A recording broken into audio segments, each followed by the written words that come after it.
കാഴ്ചയില്ലാത്തവരുടെ കൂട്ടായ്മയായ Kerala federation of the blind Nilambur taluk 60ഓളം അംഗങ്ങൾക്ക് ഓണക്കോടി വിതരണം നടത്തി.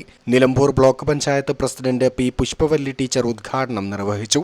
കേരളത്തിലെ കാഴ്ച വെല്ലുവിളി നേരിടുന്നവരുടെ ഉൾക്കാഴ്ചയായി പ്രവർത്തിച്ചുകൊണ്ടിരിക്കുന്ന Kerala federation of the blind KFB സംഘടനയുടെ നിലമ്പൂർ താലൂക്ക് ഘടകം തൊഴിൽ രഹിതരായ 60ഓളം അംഗങ്ങൾക്ക് ഓണക്കോടി വിതരണം നടത്തി. ചൊവ്വാഴ്ച രാവിലെ നിലമ്പൂർ ഫർസ റെസ്റ്റോറന്റ് ഓഡിറ്റോറിയത്തിൽ വെച്ചാണ് KFB ഓണം വിത്ത് ഫർസ എന്ന പേരിൽ ചടങ്ങ് സംഘടിപ്പിച്ചത്.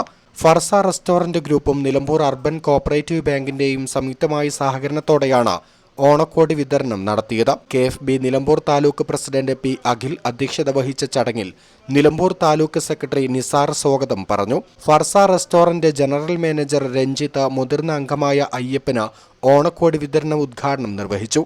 Urban cooperative bank vice chairman A. Gopinathan മുഖ്യാതിഥിയായ ചടങ്ങിൽ KFB മലപ്പുറം ജില്ലാ സെക്രട്ടറി V. ഫൈസൽ മുഖ്യപ്രഭാഷണം നടത്തി. KFB ജില്ലാ എക്സിക്യൂട്ടീവ് അംഗം ഷംസുദ്ദീൻ, അബ്ദുള്ള K. അബ്ദുൽ മജീദ് എന്നിവർ ആശംസകൾ അർപ്പിച്ച് സംസാരിച്ചു.